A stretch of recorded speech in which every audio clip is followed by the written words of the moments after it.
Duel klasik penuh gengsi antara Persebaya Surabaya kontra Persib Bandung di Stadion Gelora Bung Tama. Senin 2 Maret tahun 26 benar-benar menyuguhkan drama yang komplit. Tensi tinggi sejak menit pertama. Hingga keputusan kontroversial wasit yang membuat laga ini jadi bahan perbincangan panjang. Skor akhir 2-2 mungkin terlihat adil di atas kertas. Tapi jika menyaksikan jalannya pertandingan, ini bukan sekadar hasil imbang biasa. Ini adalah laga yang menguras emosi, adrenalin, dan mungkin juga kesabaran. Sejak peluit awal dibunyikan, kedua tim langsung tancap gas. Tak ada fase penjajakan. Persebaya tampil agresif di depan pendukungnya sendiri. Sementara Persib tak mau kalah dengan pressing cepat khas tim papan atas. Persebaya lebih dulu mengancam lewat pergerakan Rian Ardiansyah di sisi sayap. Pergerakan cepatnya memaksa lini belakang Persib bekerja ekstra keras. Namun koordinasi lini belakang yang dikomandoi Federico Barba masih cukup solid untuk meredam ancaman awal tersebut. Persib membalas melalui kombinasi William Barush dan Ramon Tangkey. Keduanya beberapa kali membuat lini belakang tuan rumah ketar-ketir. Intensitas duel fisik pun mulai terasa. Tackle-tackle keras dan adu badan mewarnai laga. Menit ke-22, peluang Mas hadir untuk Persib. Sadil Ramdhani menerima umpan lambung matang dari Bergu Inho. Dengan kontrol yang baik, Sadil melepaskan sepakan ke arah gawang. Tapi di bawah mistar, Hernando Ari tampil luar biasa. Refleks cepatnya menggagalkan peluang yang seharusnya bisa jadi pembuka keunggulan Maung Bandung. Belum selesai sampai di situ. Menit ke-29, Luciano mendapat umpan terukur dari Berguinho. Tanpa banyak pikir, ia melepaskan tembakan keras. Lagi-lagi, Hernando Ari jadi tembok kokoh. Dua penyelamatan krusial membuat stadion bergemuruh. Persib terlihat lebih dominan dalam menciptakan peluang. Namun sepak bola tak selalu soal siapa yang lebih banyak menyerang. Menit ke-42 menjadi titik balik babak pertama.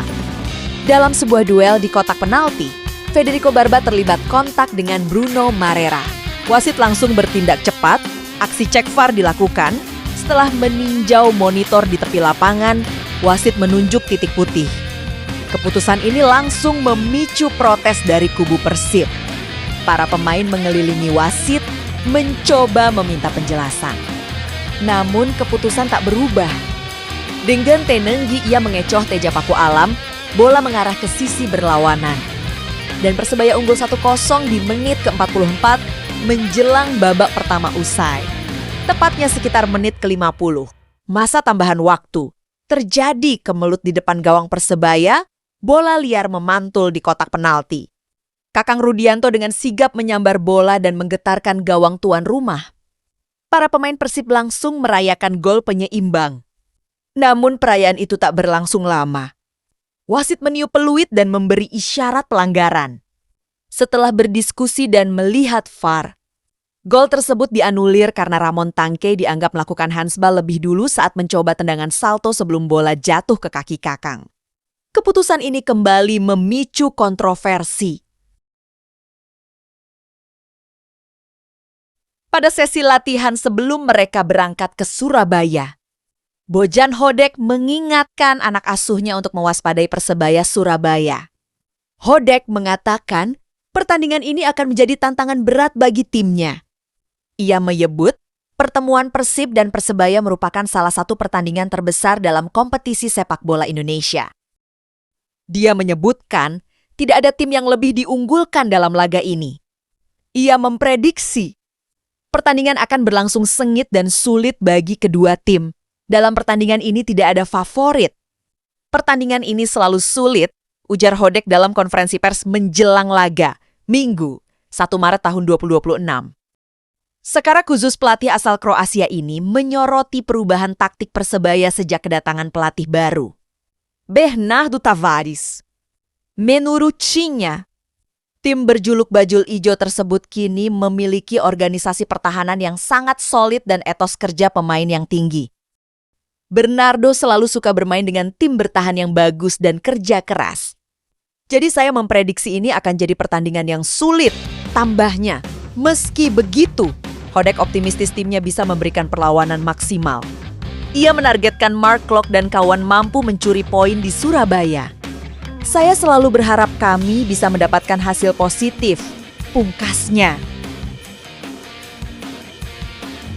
Setelah menang dari Madura, manajer Persib, Umuh Muhtar meminta pemain untuk tidak menganggap enteng Persebaya Surabaya. Umuh menegaskan, laga tandang kali ini membutuhkan konsentrasi penuh. Ia meminta para pemain untuk tampil habis untuk mempertahankan posisi di puncak klasemen. Jangan menganggap enteng terhadap lawan, harus benar-benar konsentrasi. Saya harap saat di Surabaya nanti, mainnya tetap ngotot. Tenaga kalian lipat gandakan, pikiran kalian, otak kalian berlipat, pesan Umuh. Umuh mengingatkan, Persebaya bukan lawan yang mudah. Pada pertandingan putaran pertama di Stadion Gelora Bandung Lautan Api. Pada 12 September tahun 2025, Persib kesulitan dan hanya menang tipis 1-0 melalui gol William Barush Pereira. Selain fokus pada laga kontra Bajul Ijo, Umuh juga memberikan atensi khusus pada jadwal padat selama Ramadan. Pangeran Biru hanya punya waktu persiapan singkat sebelum ke Surabaya. Kami harus selalu punya poin di setiap pertandingan. Tambahnya, dalam pertandingan ini sebanyak 21 pemain Persib berangkat dari Bandung. Minggu, 1 Maret tahun 2026. Dan seorang pemain lainnya akan menyusul bergabung di Surabaya. Pemain yang akan menyusul bergabung itu adalah Tom Hey yang sempat absen di 2 laga sebelumnya karena izin urusan keluarga. Hey yang terbang langsung dari Belanda sudah mendarat dan bergabung dengan tim. Dari daftar pemain yang berangkat dari Bandung, tak terlihat Laifin Kurzawa. Pemain bertahan asal Prancis itu terpaksa ditinggal di Bandung karena kurang bugar dan harus menjalani pemulihan. Namun kabar baik datang dari lini depan.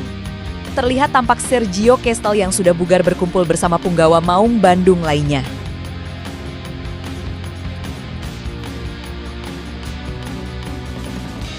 Selain 4 gol yang tercipta, laga ini tak lepas dari sorotan terhadap keputusan wasit. Penalti untuk Persebaya, gol dianulir Persib karena handsball. Hingga beberapa duel keras yang memicu perdebatan membuat pertandingan ini ramai diperbincangkan. VAR memang digunakan, namun interpretasi keputusan tetap memunculkan perbedaan sudut pandang. Bagi Persib, ada rasa kehilangan 2 poin setelah sempat unggul. Bagi Persebaya, ini adalah hasil kerja keras setelah terus menekan hingga akhir laga. Bagi Persib, 1 poin di Surabaya bukan hasil buruk. Bermain di kandang lawan dengan tekanan tinggi dan atmosfer luar biasa bukan perkara mudah. Namun melihat jalannya pertandingan terutama peluang di babak pertama dan keunggulan di babak kedua hasil ini terasa seperti kemenangan yang tertunda. Sementara bagi Persebaya, hasil imbang ini menunjukkan karakter dan mental bertanding yang kuat. Mereka tak menyerah meski sempat tertinggal.